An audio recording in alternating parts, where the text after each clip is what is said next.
All right. Hello and welcome to the Addicts Anonymous podcast. I'm your host, Jamar. Today is episode 38. We have Tracy and Jeremy with us. We have a power couple. It's our first time doing this format where we got us talking to two people at the same time. So how are you folks doing this morning?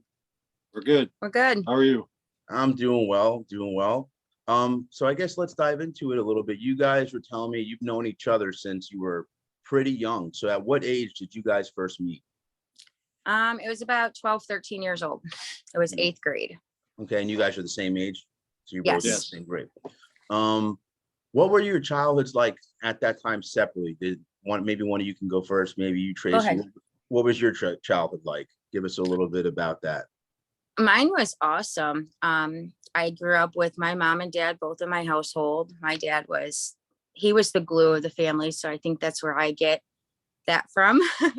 He was the one that held everything together. He was fun. He was outgoing. He was, we grew up in a hockey rink. He coached hockey. We did everything together. And then my dad got really sick when I was 14, 15 years old. He didn't like the word cancer. He knew he had it, didn't want to tell us. And within 2 weeks, he was gone. Sorry to hear that. He was my mom's high school sweetheart. All right, and take your time. Yeah, it sucks. What about you, Jeremy? How was your life growing up up until that point? It was good. My mom and dad were there for me all the time. I'm actually a recovering alcoholic. Okay. When I was little, I had 3 leg surgeries done. One when I was maybe, 5, 6. And then when I was maybe 11, and then my last one was a freshman in high school. What were the surgeries for? I used to walk on my toes when I was little. They were heel lengthening. So they had to cut the back of his cord on his heel so that he can grow. His Okay. legs weren't growing with his body. So his spine was basically compressed. So if he didn't get them cut, then he wouldn't grow and he'd have a lot of complications. He'd probably be in a wheelchair. Wow. Yeah. So they had to cut him each time he grew. So Jeremy, were you exposed to any type of drugs at that point? Did they give you painkillers or anything like that? Sounds like No, I mean, they just maybe like that I can remember probably just like Tylenol and stuff like that. Because I was young. And then I had cast on both legs every surgery. So I was either on crutches or a wheelchair. That must have been hard as a kid. It was hard, but I got through it just like I'm getting through this right now. Yeah, so you gotta do. You're a fighter. So you guys met in 8th grade. So how did that happen? I think you were telling me there's a little bit of a story behind that, how you met. Yeah. It started, he was already in that school and I moved around quite a bit when I was little because, that's what we did. So we moved to Newport when I was about 12, 13 years old. And we went to Airport High School. And when I moved in there, I started school with him at Airport and we just became friends. Okay. And what age was this exactly? You said it was 8th grade, so you're about 13. I was about 13, 13, yeah. You guys remember your first date or anything like that? We actually didn't hook up then because I was in a relationship with I don't want to say names, but one of his friends. Okay. And we became close because we became best friends. I was with his friend all through high school and, we hung out all the time but we never seen each other like that. We just were friends. Well, they say that's the best relationships start off that way because you want to be best friends with your partner. Mm-hmm. It makes it easier. Yeah, I was gonna say because I think that's what helped is because I knew him before his addiction. Yeah. So I knew how he was. I knew his personality. I knew what a great guy he was. Yeah, it's sometimes hard to see who we are deep down inside, especially during the in the throes of addiction. Yeah, I honestly think if I didn't know him before it, I probably wouldn't be here with him today, because I would have gave up. But the love that I have for him is strong. I can see that. So what were the noticeable changes that you say, like, you know, that you remember he was different while he was either drinking or smoking or whatever you were doing? I was actually in the middle of a divorce. Yeah. Okay. To Madison's mom. And that's when it I started getting heavy. Yeah. I noticed a lot then too. I refused to get into a relationship then. We were talking as friends, but at that time I didn't want to hang out. I didn't want to, you know, be around him. I didn't want any until his divorce was final, all of that. I didn't want any say so, any part of it, because I've had a rough past with relationships, and I didn't want to jump into one that he was already just getting out of divorce. It was a mess because I had to get a DNA test done on Maddie. I mean, I wish I knew she was mine, but I had to get a peace of mind. Yeah, no, I've thought about doing the same thing about my daughter, but she looks just like me. Everyone that sees my daughter, I call her Little Anonymous. Everyone says Little Anonymous looks just like me. But so what age were you guys when you finally got together? 23, 24, something like that. Roughly, yeah. And so did you each have a kid going in?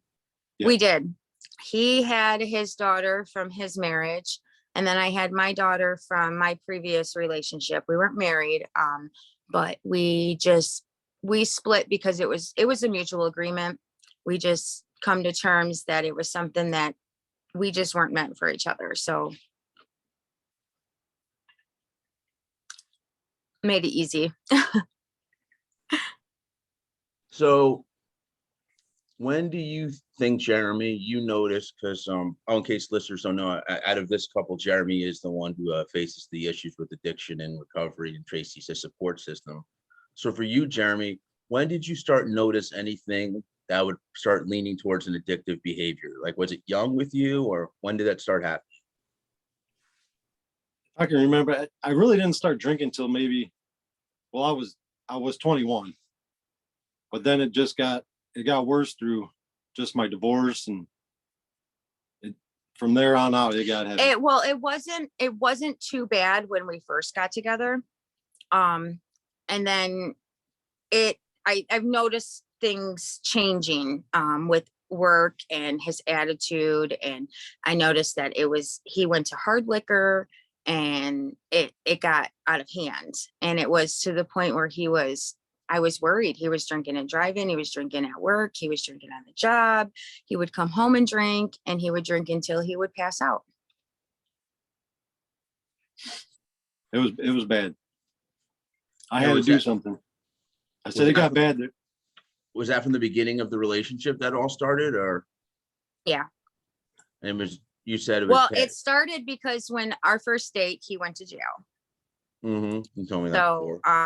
Like he was taking me home, and I noticed there was a cop that was following us, and I just kept looking back, and he's like, "What are you doing?" And I'm like, "There's a cop behind us." And he's like, "It's okay, we ain't doing nothing wrong." And I'm like, "No, he's been following us for like 5 minutes." And as soon as we turned from the red light, the lights went on, and I was like, "I told you." And then they took him to jail, and it was a flight risk they seen him as. He missed a court date. He was in jail for a month, and I had his car, his phone, his wallet, money. I had everything, and I had to call his mom.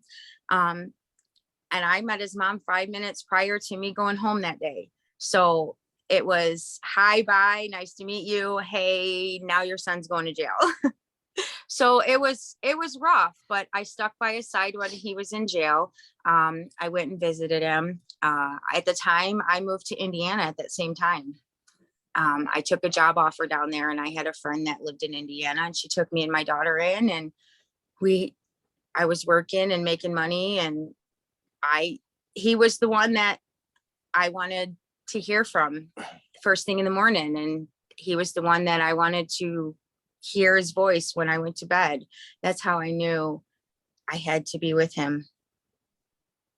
You pretty much knew this from when you guys had just reconnected. Yeah. And he went to jail, and he was in jail for a month. So he had to call me. I had to wait around, and I had to make sure that I was near the phone when he called, or I missed his phone call because he only got that one phone call. And I made sure he had money on his card to call me. He had called me at least 3 times a day. I made sure he can call me in the morning, in the afternoon, and before he had to get locked back down. And I made sure he had money on his commissary. I went and visited him, and that's where it left off. She was always there. That's huge. That's huge, especially since you guys had just been starting to kind of date each other. Yeah, and his mom actually is the one who picked me up, took me to lunch, and she was supposed to go in with me to see her son in jail. Well, she dropped me off at the door and says, I can't do it. Tell him I love him. It was going to be too much for her. It was. So she sat in the car, and I went in by myself. And that was the hardest thing I've had to do, was see someone that you care about and you love behind a glass that you can't touch, you can't hug, you can't help. It was rough. That must be. I mean, I can only imagine what his mother was going through. Now that I'm a father. She just cried. I can't do it. She goes, I can't help him. We couldn't get him out. Like it was a lot of money. Like it was cash bond. Like there was no if, ands, or but. It was a $10,000 cash bond. Yeah, no 10%. Nope. And then finally one day the judge was just like, why are you still in here? And he goes, I don't know. So I get a phone call one day. And you know how when you make them phone calls and you have to put money on the cards when you're in jail? Yeah. Well, I didn't have any money on the card. So I get a phone call, how it says, say your name. Well, it says, come get my ass. I can get out. And I was like stunned. Remind you, I just left lunch with his mom, and she was dropping me off at home. And we just got in the driveway at my mom's house. And I get that phone call, and she's like, what do you mean? He just said, come get my ass. So I hang up really quick. I call the jail, and they said, oh yeah, $150 and he can get out. I hung up. I said, okay. So we called one of his best friends because we didn't have the money at the time. And he lent us the money to get him out, and he was out within a couple hours. But at the same time, I had to go back to Indiana for work. So I had my friend there to pick me up. So when he got out, I was already long gone, and it sucked because I wanted to see him, but it didn't work out that way. But I think it was 2 or 3 days after he got out of jail, he drove all the way to Indiana, picked me up, and we've been together since. Amazing. So what was it like in there, Jeremy? What was jail like? It was horrible. I made the best of it though. I pretty much kept to myself and waited for that day to get out. What were the negative things about it? Food. He was so skinny when he came home. Oh my God. I think he was like 135 pounds. He had a beard that I've never seen him have a beard before. His hair was so grown. Like he looked rough. Never again. I was gonna say, did you learn anything from it? Oh yeah. Oh yeah, he never went back. I'm terrified. I'm an asshole. I've been arrested plenty of times. Thank God I've never went to jail for like more than a night. But now that I'm sober, terrified to get locked up again. Oh yeah. I don't know why. I guess now, like when I was drunk, I didn't give a shit. Right. I was like, oh, whatever, take me to fucking jail. I guess I also, I don't know if it's white privilege or whatever, but I also used to always say I get out. I go to jail. I've never been stuck in there. But everyone's different, That's the longest he ever went. That's the only time he went one time, and he went for a month and never went back. Yeah. month, man. That's a long. It sounds like nothing, but when you're in jail, that's a long time.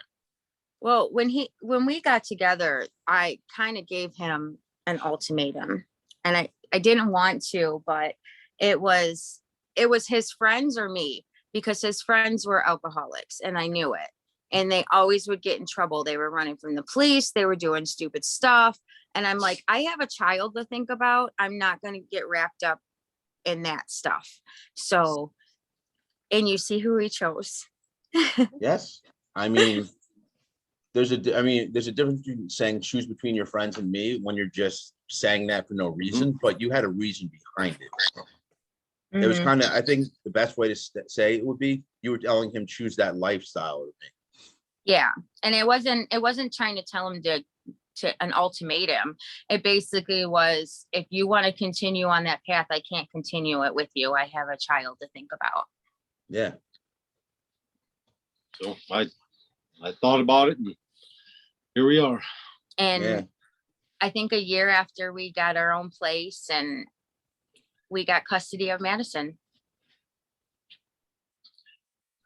So as far as you and the drinking and the relationship, were you drinking, like when you guys, because you said you asked him to choose between his friends and you, but so when he chose you, were you started drinking by yourself then, it sounds like? Well, it I started, drink all the time. yeah, he drank. It wasn't as bad in the beginning. So I can tolerate his drinking because it wasn't too bad. What's not too There were bad? some points where I drank with him because it was like, okay, I can't get him to not, so I'm gonna have some drinks with him. And I didn't care, I didn't care to drink. I was never a big drinker. I was the DD when we went out everywhere with my friends when I was younger. I never cared to drink. And it was when we first moved in together and he started a new job. And this job was very stressful. They didn't have safety the right way. They were working, it was construction underground. I did underground boring. Yeah. And they didn't have the right PPE. They didn't have the right safety equipment. He was working in the middle of a road and he could have got killed. It was dangerous. It was around like 12 hours a day, pretty much. I never seen him. He would come home, he would pick up a beer, and then he started hanging out with one of the coworkers. They all drank there. Yeah, they all drank. They all did some type of drug. And I didn't care for it, but I let him be him, But that wasn't me though. I just let him do his thing. And it just got worse over the years. This went on for 6 years, about 6 years. Yeah. 6 years of our marriage. It went on the first 6 years of our marriage. Then it was, So I for exploded. 6 years was what? How, like the drinking? Yeah. Was it like heavy duty drink? Like how would you gauge? Well, your drinking? it started with beer, very mild. And then it progressively, I noticed when he was switching to the hard liquor. So he was doing rum and Coke, and it was to the point where he was buying a gallon at a time, and that gallon would be gone by the end of the day. Wow. And he would black out. There was times where he'd fall asleep and I couldn't get him up. He would fall asleep in the chair. There was a point in time where I did get him up and I told him to hold on, and he fell down the stairs and broke his toe. It just got worse. And I was talking to his mom. I was doing research, and it was, I was at a loss. I didn't know what to do and how to help him. So you knew he was when alcoholic. I finally researched, I was like, I can't help him. This is something I cannot do. He's got to do on his own. So I planned a Florida trip. Real quick, where did you find that research? Online, actually. I was Googling and I come across other addicts and AA, and I just started researching. And then that's when I was like, okay, well, let me plan a trip, because the only way that I can actually physically talk to him without him running away from me and getting in his car and leaving and I never see him again was to take him thousands of miles away where he couldn't run. So we ended up in Florida for a family vacation, and it was the worst fucking family vacation ever. I didn't want to go. He didn't. And I forced him. I put him in the car, I put the kids in the car, and we drove to Florida. It was a The hell first of a day was drive. okay, Yeah. but I was like a day or two before we left.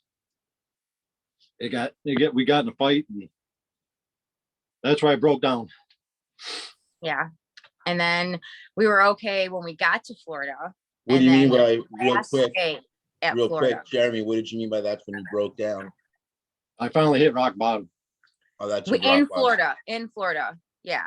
It was our last day in Florida. And oh no, it was 2 days before we were leaving, 2 days. And I was to the point where I was just going to get my money back and we were going to leave that night. Like I was pissed. I was done with this. And I wanted a divorce. Basically, I was done. I couldn't live like this anymore.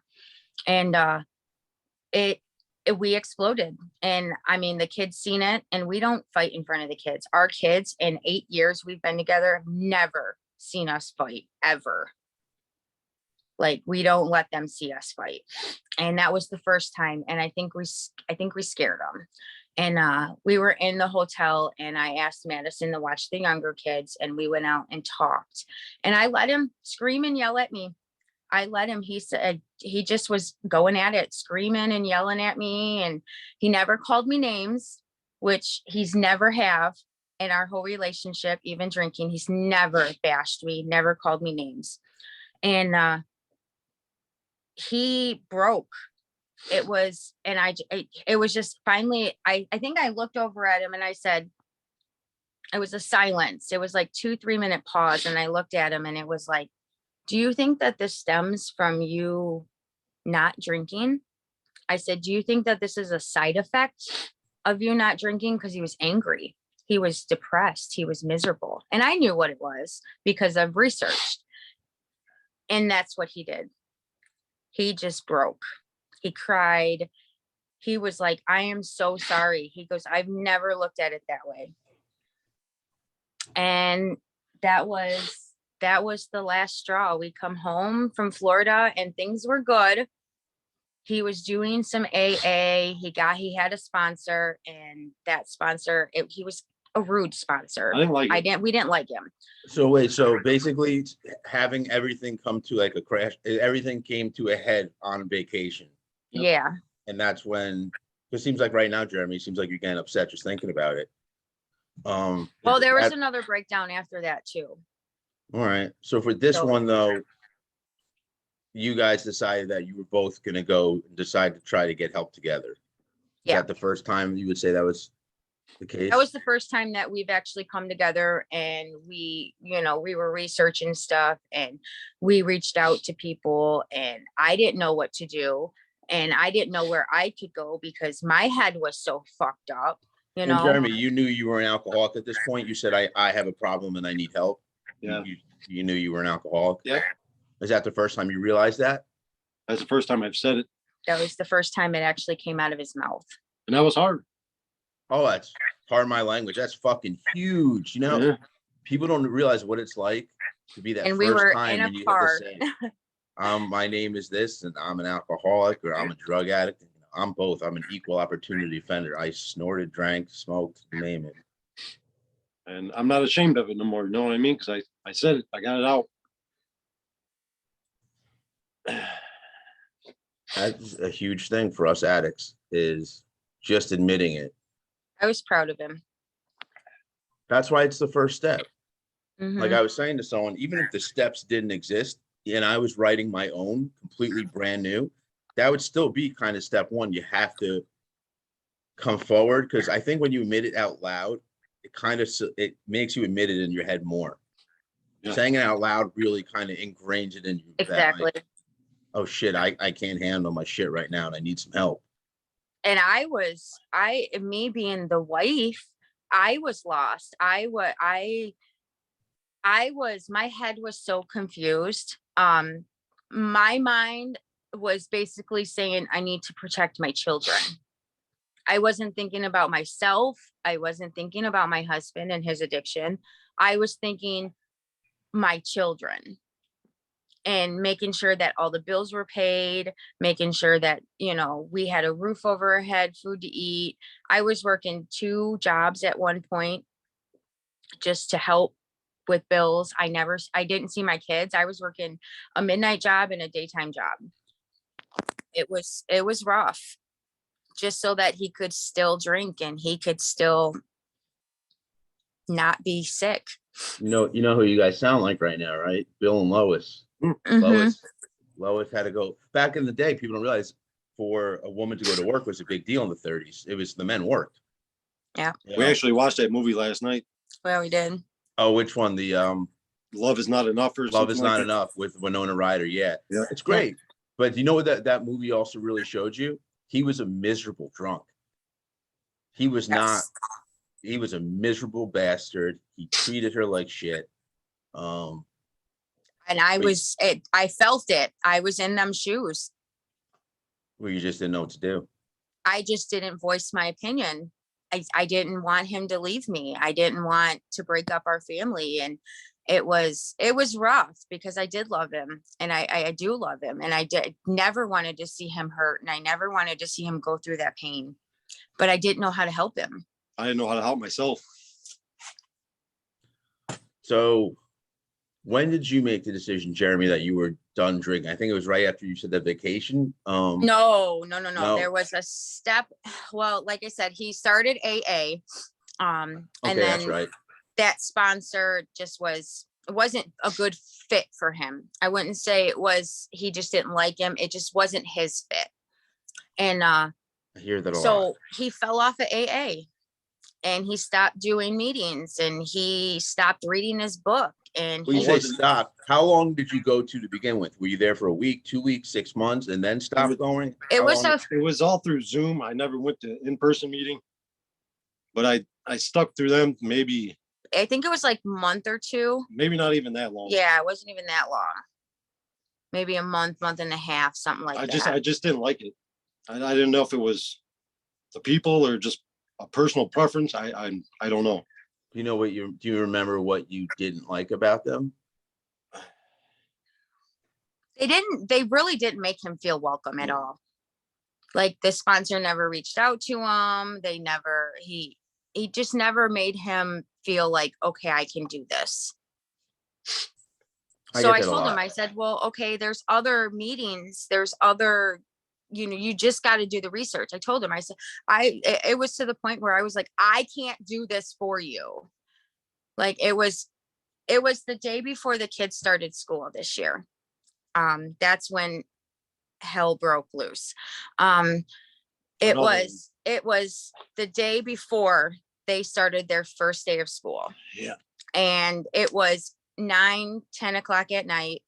And it was around 8 o'clock when everything started. The kids went outside, they were playing, they were hanging with friends. Well, they didn't ask to go down the street is what started it. And it was my daughter and our son. And he always had this thing with my daughter where they never got along. They always butted heads. It was, I felt like I had to choose sides. And it sucked.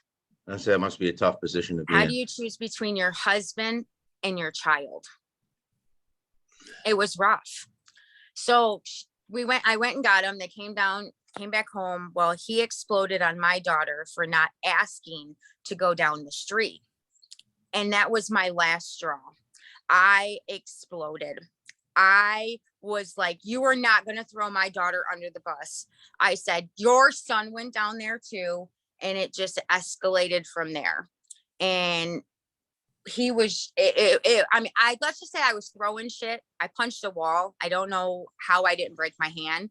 I punched a wall so hard. I threw shit. Like the kids come out of their room screaming and crying. I felt bad.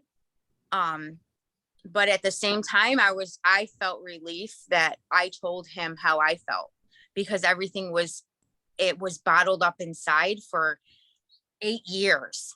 It was an 8-year itch brawl that came out in us. And we both exploded. It wasn't just her. Yeah. We both needed to get it out. yeah, he exploded on me. I exploded on him. He left, came back. It was bad. Let's just say I packed my kids up, his daughter as well. She was coming with me. Packed him up, and I was leaving. I was going to my mom's house. I was done.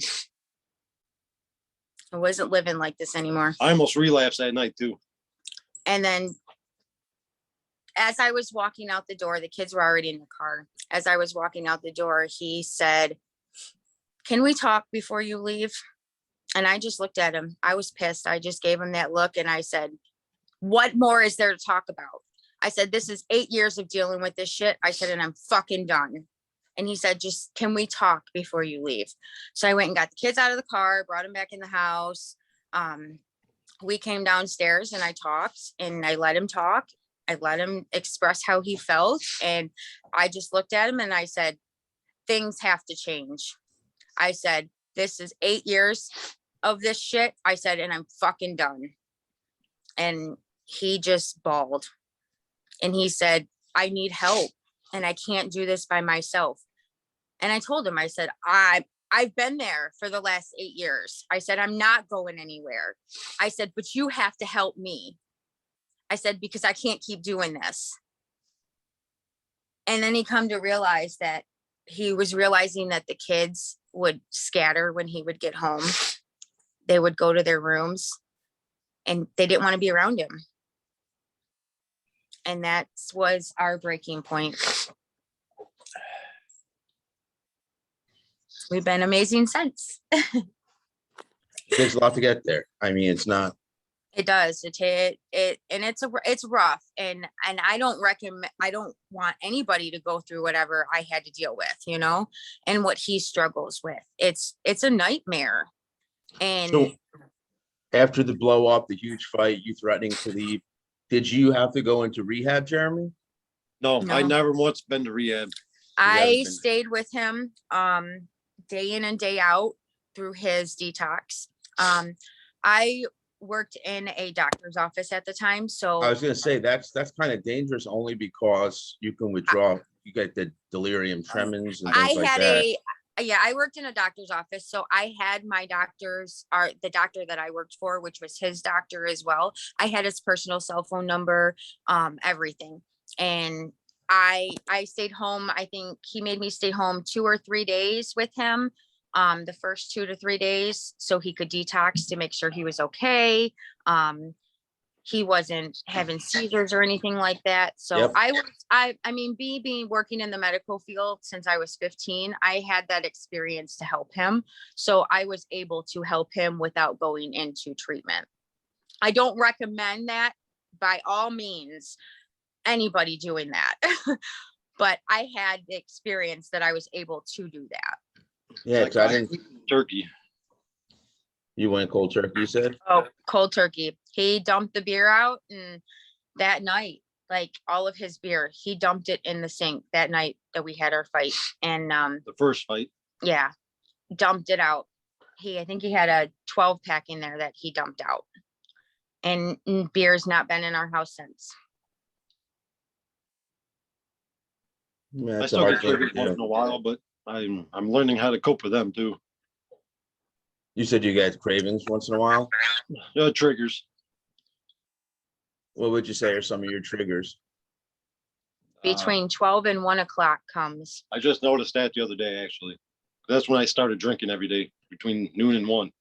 And he didn't notice between noon and 1 that I've always made a point to text him. And he put that together the other day. He figured it out. Because I wanted to keep his mind and his hands busy during that hour, because that's when he would start. I gotta keep myself busy. Yes. He's finally, like, I've noticed now that he is sober, there's little things that I can catch him noticing on that I'm doing for him now.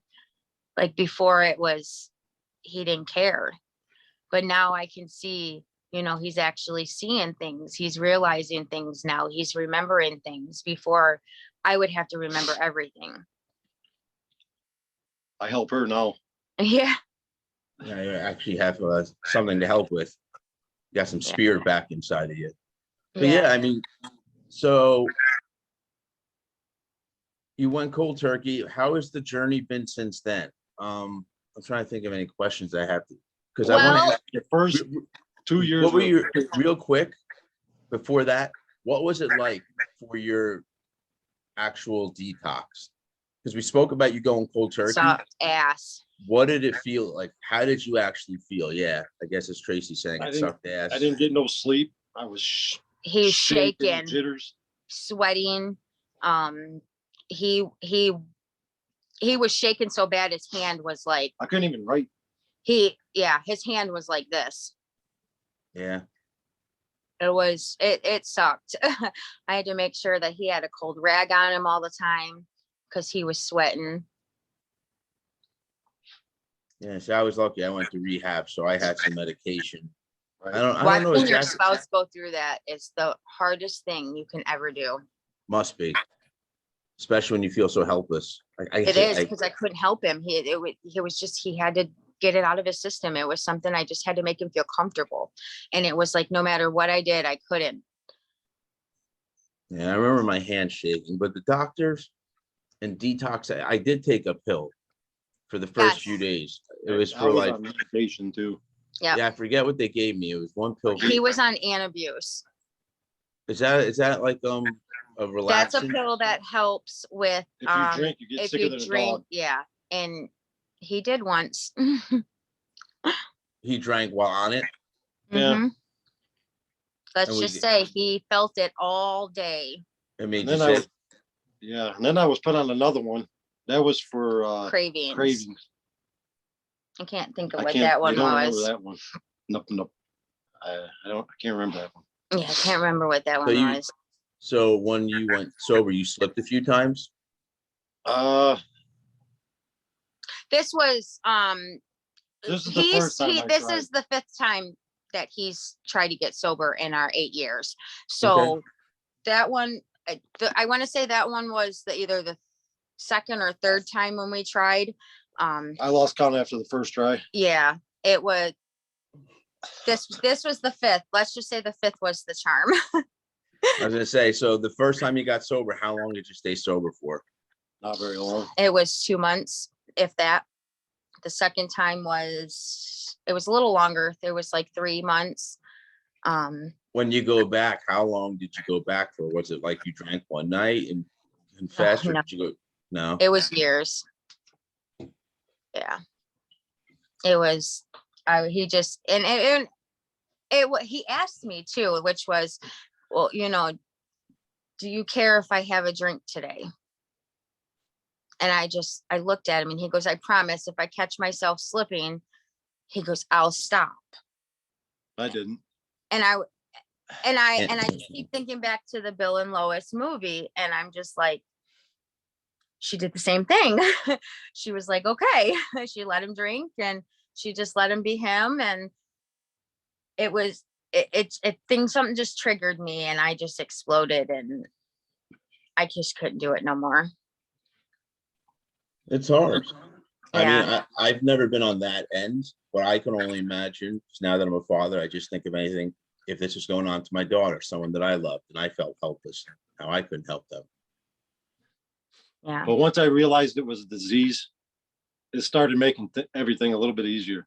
That's when I realized that it was a disease, which is why I stuck by his side, because I knew it was something he couldn't control. Before I was angry with him. I was angry because he couldn't stop drinking. I'm like, I can do it. Why can't you? I'm like, it's just fucking alcohol. And I'm like, I don't get it. And then I started researching and I'm like, okay, I'm slowly getting it now. I'm like, this is something that he obviously can't control. I'm like, he's sick. I was allergic to it. And it took me years to realize, but I was angry at him for so long. I resented everything he put me through. Yeah, they no longer think it's an allergy, but there are some people who think it's a disease, and then there's some people who still think it's not. But it fits the bill as far as a disease when you look at some of the categories like, like obesity or diabetes. It has some of the same effects. Yeah, and because it's messing symptoms. with the triggers or the endorphins and the Dopamines. serotonin and the dopamines that's in your Exactly. brain that is Exactly. causing you to think differently. So after I started doing my research, I was able to help him. And it was something he had to help himself first. It Yeah, wasn't the only way to be helpful is to realize you can't really be that helpful. You have to kind of just sit by the wayside. exactly. It's the good old fashioned saying, you can lead a horse to water, but you can't make it Right. drink. Exactly. Yeah. And that was what I was going through. It sucked because I was right there, I was so close to helping him.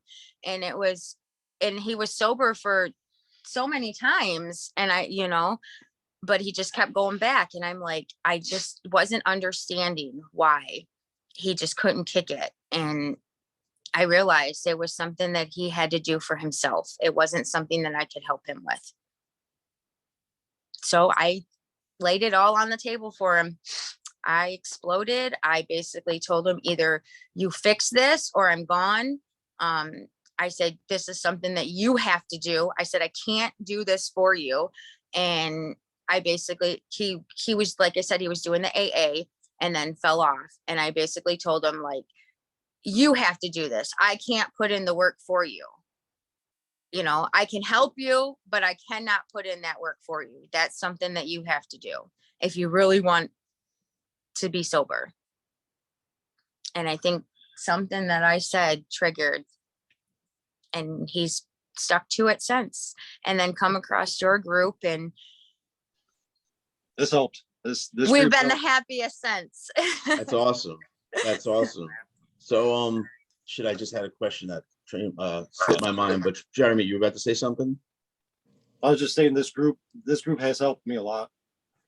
I'm glad. I mean, I'm just hoping that it's going to do just that. There's really no grandiose ideas. I just want to have where I can help people, and that's all there is to it. It would like it was to the point with me where I realized I was an emotional eater, and I was pushing 300 pounds. Like, I still went out and did things. I still hung out with my kids. I still played with them, but it was hard. I every step I was taking, I was out of breath. I was miserable. I was depressed. I So would you've had cry your own myself to addiction. sleep I had You've my had own your own addiction addiction. through this. Was there a reason that you were an overeater? Did you have your own personal? Because a lot of times it's just like a drug addict. You have your own personal trauma and things that Mine go on in your was, life. I think mine was coping with his addiction.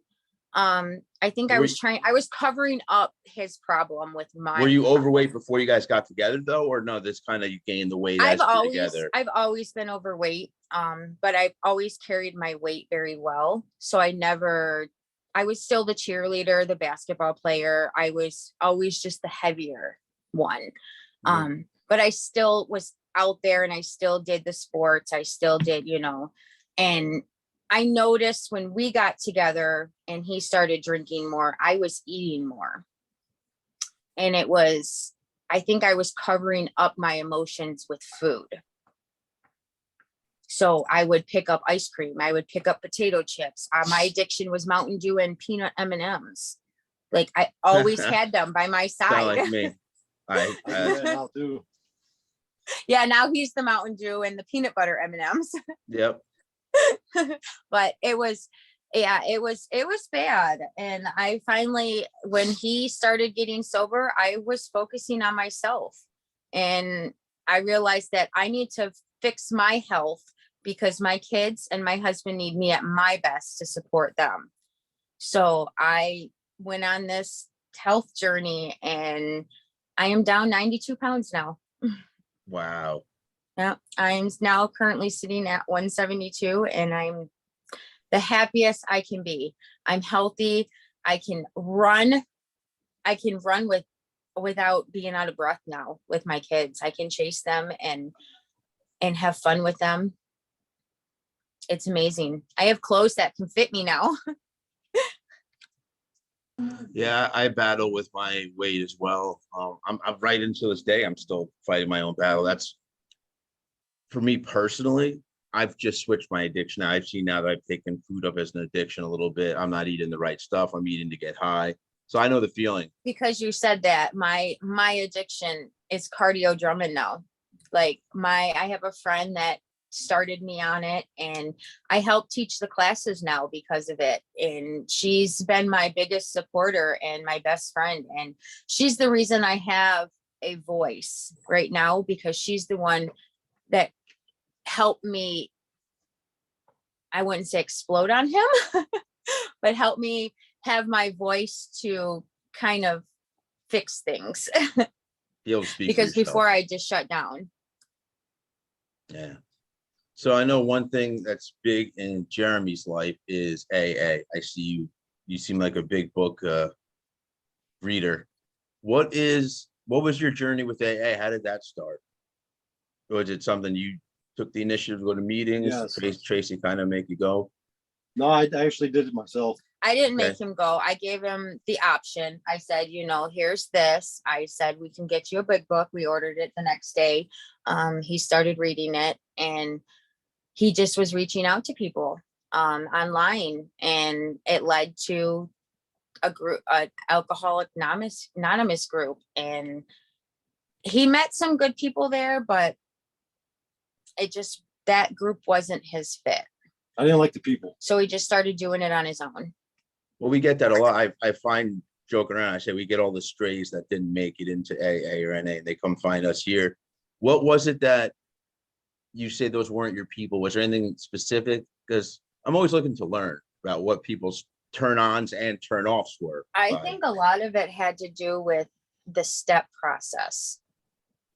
And it's not like people are forced to do the steps. Like, that's not what it's about. But it was like, oh, you got to do these in order for you to be sober. And that wasn't the case. Yeah, no. And I think that's what pushed him away from it.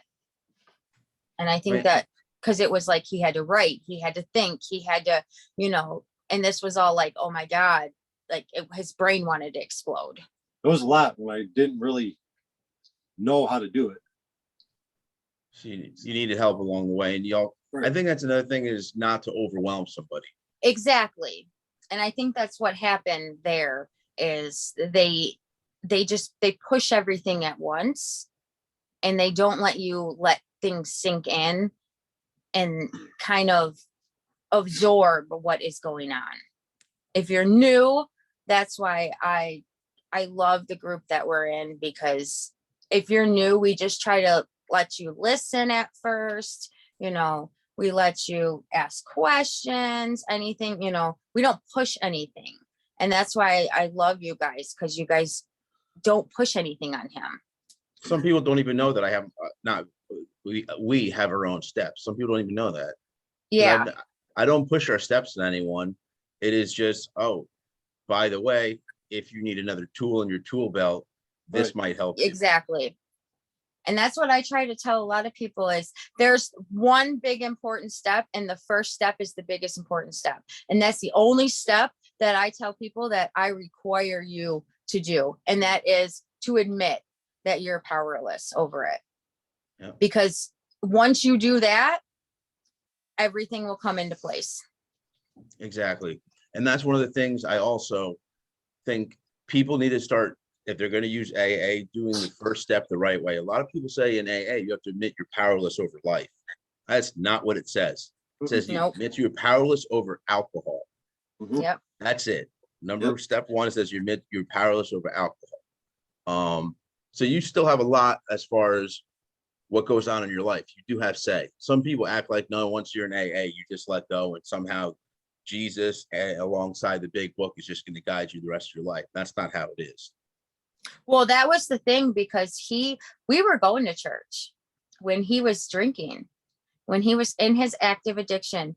We would go to church, and we would leave church and go right to the party store. And it sucked, because I've always I've always believed in faith. My kids taught me faith because I had 2 children born 3 months early. I lost my first one. He was 1 pound, 9 ounces. And then I turned around 2 years later and had another one, which is Cadence. And she was 1 pound, 11 ounces. It was a long 92 days in the NICU with her. And she taught me strength. She taught me how to fight. She taught me all about faith. And I just had to kind of show him, you know, so he woke up and realized, you know, when he did, what faith was about. Yeah, faith is different than admitting you're powerless, especially. Mm-hmm. But that's the one thing is I try and tell people, you have some say in your own life. Don't act like you just, I understand the whole let go and let God, but there are some things you still need to, you know, take by the reins, I guess, if that Yeah. makes sense. And Yeah. you don't have to be religious, you know, to have faith. There's No. people out there that have so much faith and they don't go to church. They don't believe, you know, they don't, but I mean, we don't really go to church on a regular basis. We, you know, I read the Bible. Yeah. I sit at home. I have a Bible journal that I do. He reads his big book. We, you know, we still talk about it. My kids get picked up every other weekend and they go to church. They love it. It's just something that they love to do. So we are believe in it, but it's not something that we push. I mean, we got baptized in it, but Yeah. me, her, and Madison did. Mind you, in his active addiction, we got baptized. It's amazing. Yeah. So, I mean, there are good things that come out of his drinking.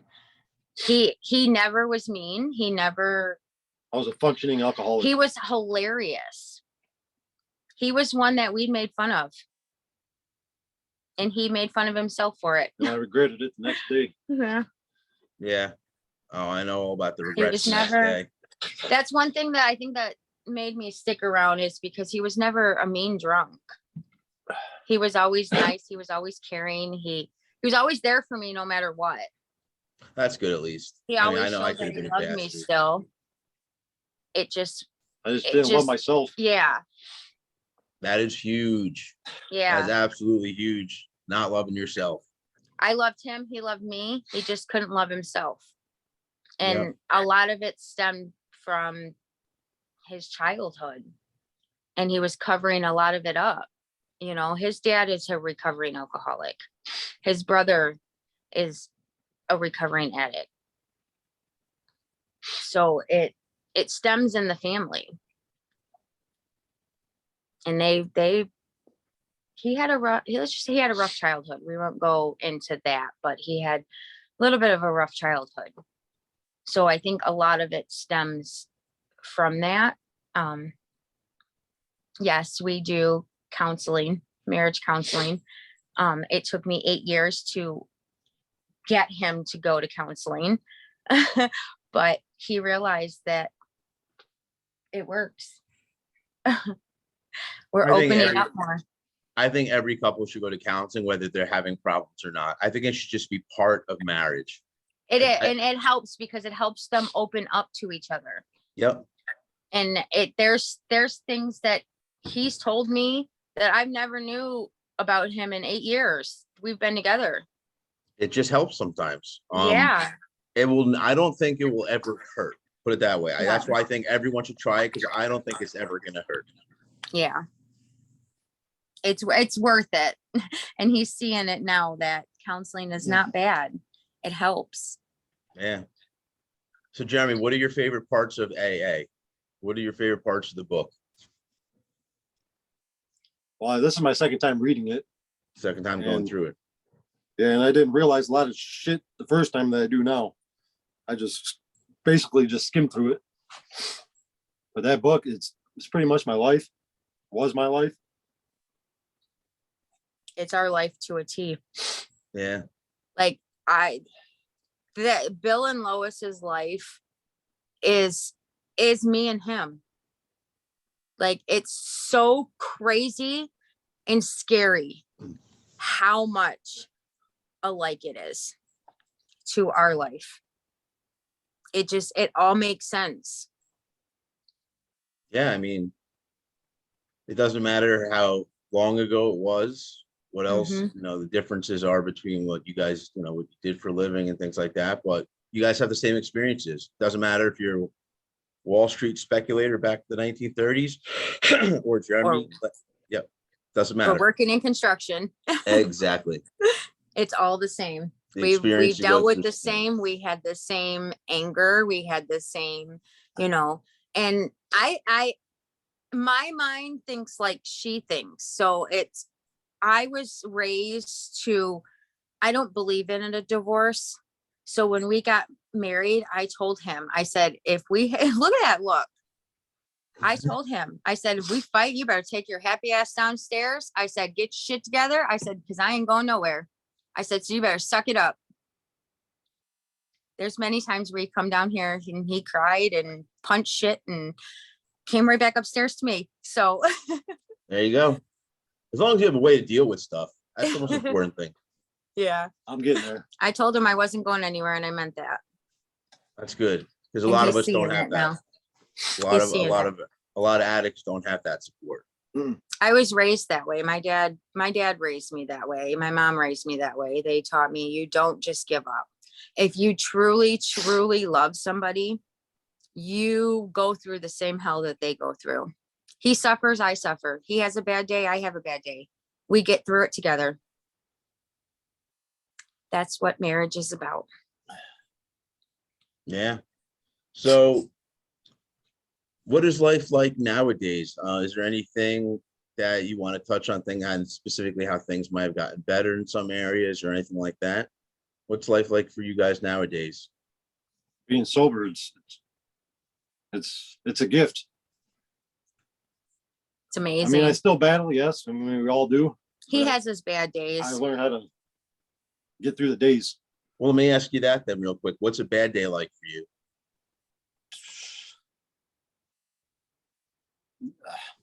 Just I honestly, I don't know.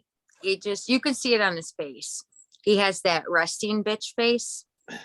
Resting bitch face. Oh yeah. And then he just shuts down. He don't say nothing. He's very quiet.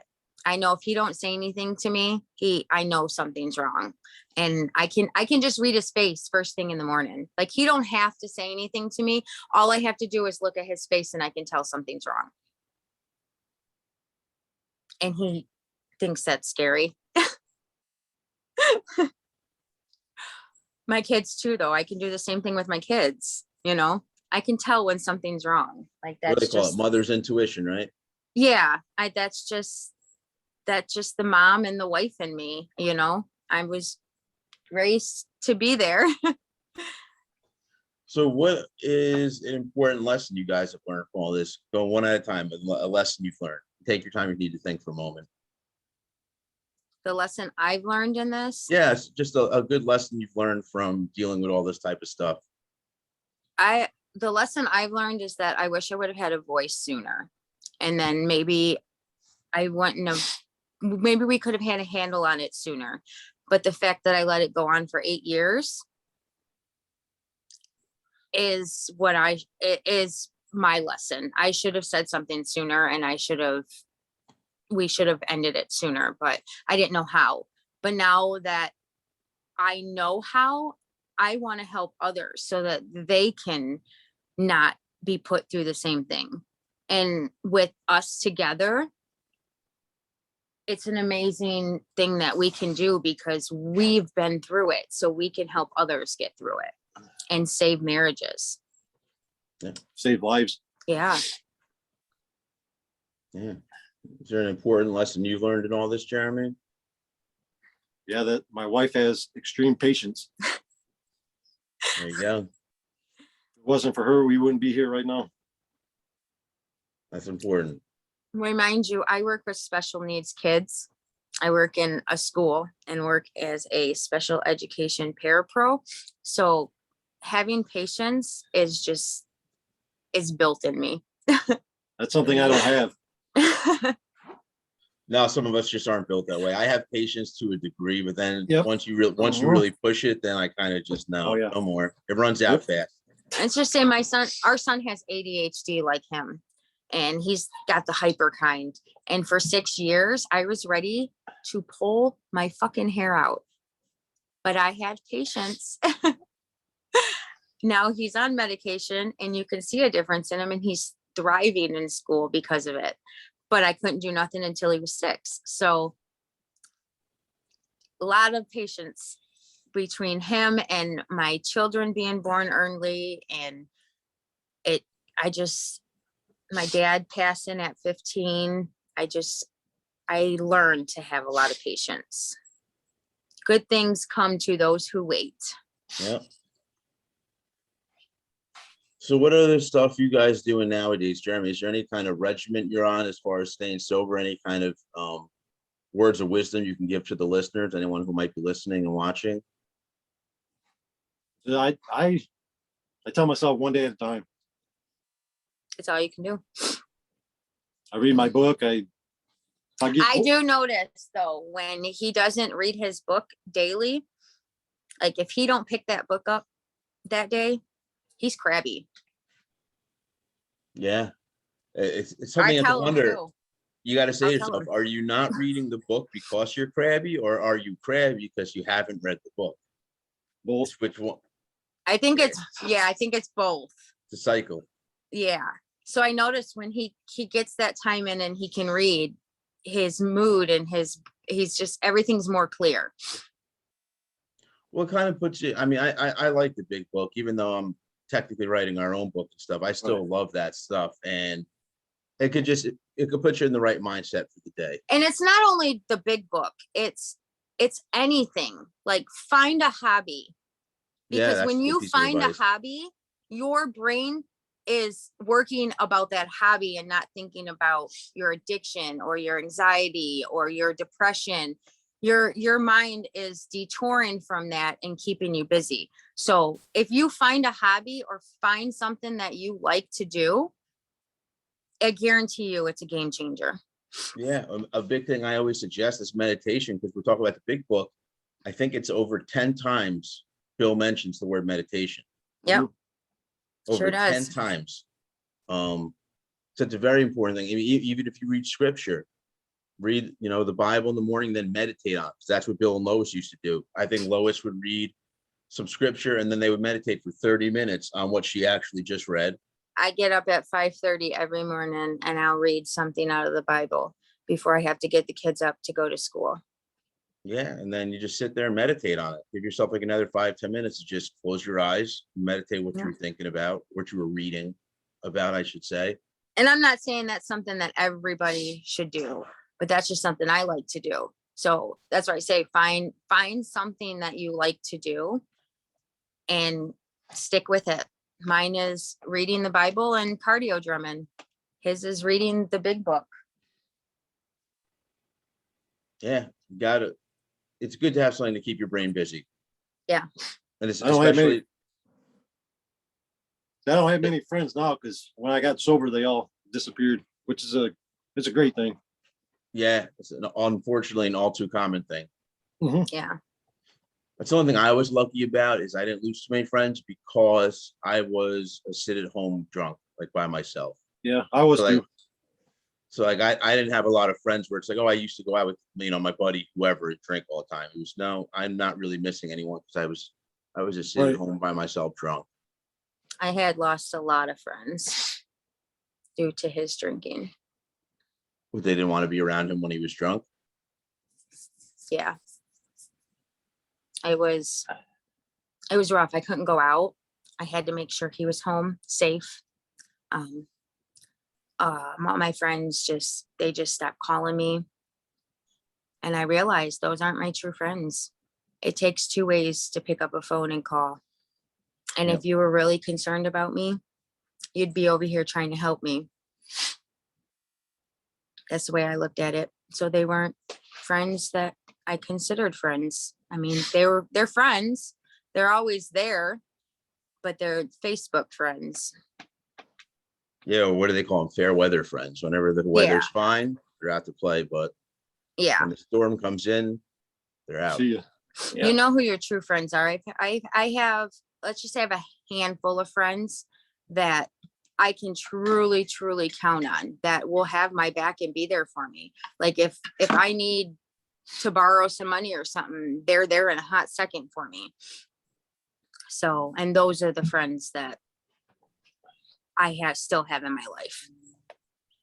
Those are the important friends to have. Yep. It's very easy to find those fair weather friends when everything's fine and dandy. They're there for the ride, and all of a sudden the ride gets a little rough and they're gone. Yep.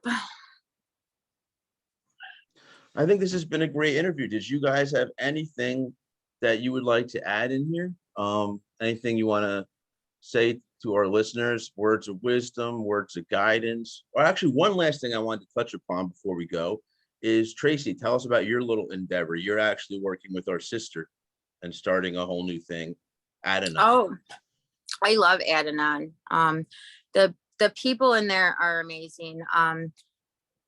Actually, because of you helped me create it, and I don't want to take all the credit because, there's someone else that is a founding member as well. But we started it because she lost her husband due to addiction, and mine, it was an active addiction and recovering, and I didn't have nobody to turn to. I didn't know where to go to. I really didn't care for Al-Anon.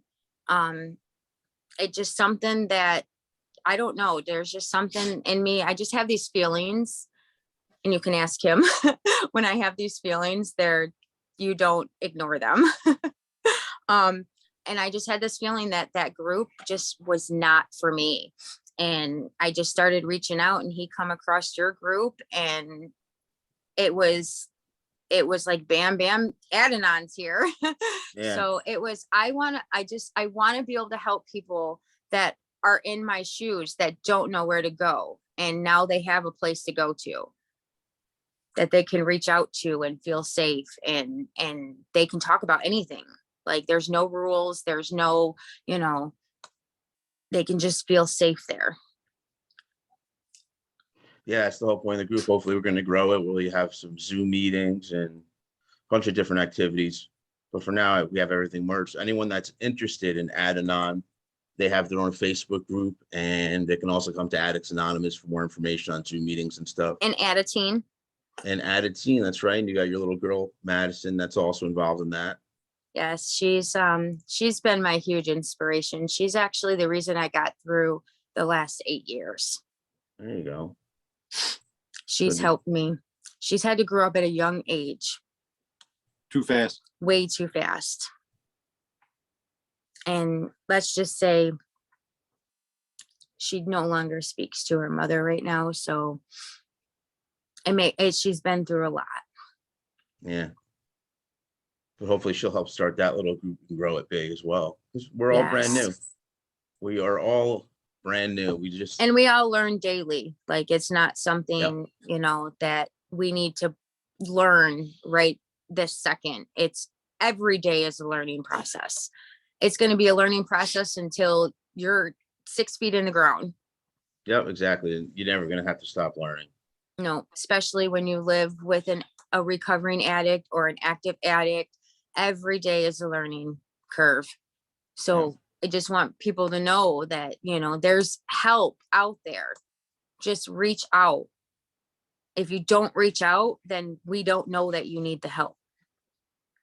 Yeah, I mean, people don't realize it's kind of like, you don't ask, you don't get. Nope. Exactly. I didn't want to ask for help, but I mean, who does?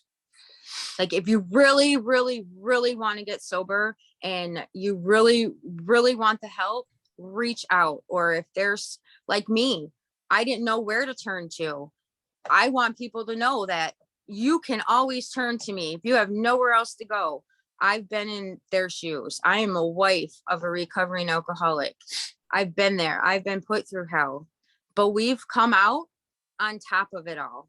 And we want to help people save marriages and save lives and help them come out on top of it. Nobody should have to go through what we went through. No child should have to be put through what our children were put through.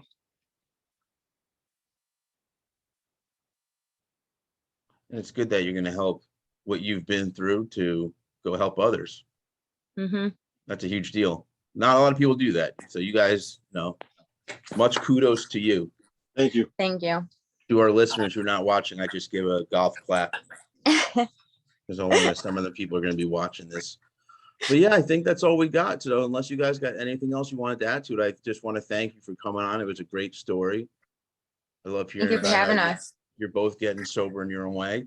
So here's my little sales pitch to our listeners. If you like us, go down below and give us a like. Also subscribe. You can also go to our Facebook page and give us a like and a review. We also have the Facebook group.